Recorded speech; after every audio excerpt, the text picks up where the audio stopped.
എൻ്റെ എല്ലാ പ്രിയപ്പെട്ട കൂട്ടുകാർക്കും സ്മിതൂസ് വേൾഡിൻ്റെ പുതിയ വീഡിയോയിലേക്ക് സ്വാഗതം.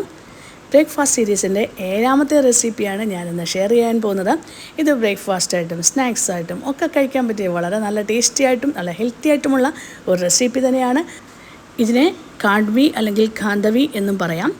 ഗുജറാത്താണ് ഇതിൻ്റെ ഒറിജിൻ വന്നിരിക്കുന്നത്. നമുക്ക് എങ്ങനെയാണ് തയ്യാറാക്കുന്നത് നോക്കിയാലോ. ഈ ഒരു റെസിപ്പിക്കായിട്ട് ആദ്യം തന്നെ നമുക്ക് വേണ്ടത് 1 കപ്പ് കടലമാവാണ്. ഇത് നമുക്ക് മിക്സിയുടെ ജാറിലേക്ക് ഇട്ട് കൊടുക്കാം. ഇതിലേക്ക് ഇനി നമുക്ക് ചേർത്ത് കൊടുക്കേണ്ടത് 1 കപ്പ് തൈരാണ്. കുറച്ച് പുളിയുള്ള തൈര് തന്നെ എടുത്തോളൂ. ഇനിയും പുളി വേണ്ടാന്നുള്ളവർക്ക് പുളി കുറവുള്ള തൈര് എടുത്താൽ മതി. ഇതിലേക്ക് നമുക്ക് 2 കപ്പ് വെള്ളം ചേർത്ത് കൊടുക്കണം.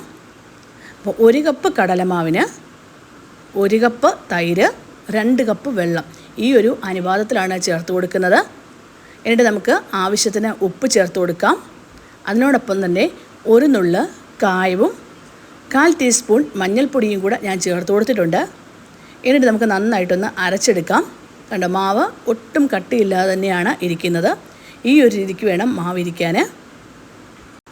അടുപ്പത്തേക്കൊരു പാൻ വെച്ച് കൊടുക്കുക. ഇതിലേക്ക് നമ്മൾ തയ്യാറാക്കിയെടുത്ത മാവ് ഒഴിച്ചു കൊടുക്കാവുന്നതാണ്. ഇതിലേക്ക് നമുക്കിനി ഒരു കാര്യം കൂടെ ചേർത്ത് കൊടുക്കാനുണ്ട്. എരിവിനനുസരിച്ചുള്ള പച്ചമുളകും 2-3 പച്ചമുളക് മാത്രം മതി. ഒരു ചെറിയ കഷ്ണം ഇഞ്ചിയും കൂടെ ചതച്ചതാണ് ഞാൻ ഇട്ട് കൊടുത്തിരിക്കുന്നത്. നല്ലതായി യോജിപ്പിച്ച ശേഷം തീ ഓണാക്കാവുന്നതാണ്. എന്നിട്ട് തുടരെ ഇളക്കി കൊടുത്തുകൊണ്ടേ ഇരിക്കണം, ഇല്ലെങ്കിൽ പെട്ടെന്ന് കട്ട പിടിക്കും. തീ ഒരുപാട് കൂട്ടി വയ്ക്കേണ്ട ആവശ്യമില്ല. ചെറു തീയിൽ തന്നെ വെച്ച് നമുക്ക് തയ്യാറാക്കി എടുക്കാവുന്നതാണ്. നമ്മൾ ഒഴിച്ചു കൊടുത്ത കടലമാവിൻ്റെ ഒരു മിക്സ് ഈ ഒരു രീതിക്ക് വന്നിട്ടുണ്ട്. ഇനി ഇത് തുടരെ ഇങ്ങനെ ഞാൻ പറഞ്ഞല്ലോ, ഇളക്കി കൊടുത്തുകൊണ്ടേ ഇരിക്കണം, അല്ലെങ്കിൽ പെട്ടെന്ന് തന്നെ കട്ട കെട്ടാൻ സാധ്യതയുണ്ട്. അഥവാ കട്ട കെട്ടിയിട്ടുണ്ടെങ്കിൽ അതൊന്ന് നന്നായിട്ടൊന്ന് യോജിപ്പിച്ചെടുക്കുക. ഇപ്പം കണ്ടോ, മാവ് നന്നായിട്ട് കുറുകി വരാൻ തുടങ്ങിയിട്ടുണ്ട്. ഈ ഒരു സ്റ്റേജ് ആകുമ്പോൾ നമുക്ക് ഒരു പാത്രം എടുത്ത് അതിലേക്ക് കുറച്ച് മാവ് പുരട്ടി കൊടുത്തിട്ട് ഇങ്ങനെ ഒന്ന് റോളാക്കി എടുക്കാൻ പറ്റുന്നുണ്ടെങ്കിൽ മാവ് കറക്റ്റായി എന്ന് അതിൻ്റെ മീനിങ്. അന്നേരം തന്നെ തീ ഓഫ് ചെയ്യുക, മാറ്റുക. എന്നിട്ട് നമ്മൾ ഏത് പാത്രത്തിലാണോ ഇതിനൊന്ന് പരത്തിയെടുക്കുന്നത് അത് പെട്ടെന്ന് തന്നെ എടുത്ത് അതിനകത്ത് എണ്ണയൊന്നും പുരട്ടേണ്ട ആവശ്യമില്ല കേട്ടോ. കനം കുറഞ്ഞ രീതിയിൽ തന്നെ ഇതിനെ ഒന്ന് പരത്തിയെടുക്കുക.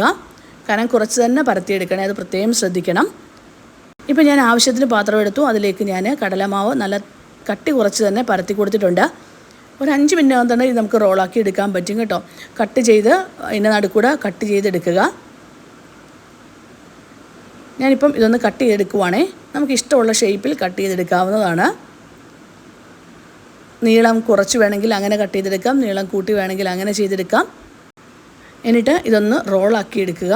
കണ്ടല്ലോ, ഒട്ടും പാത്രത്തിലെങ്ങും ഒട്ടിപ്പിടിക്കാതെ നമുക്ക് കറക്റ്റ് അതിനെ ഒന്ന് റോളാക്കി എടുക്കാൻ പറ്റുന്നുണ്ട്.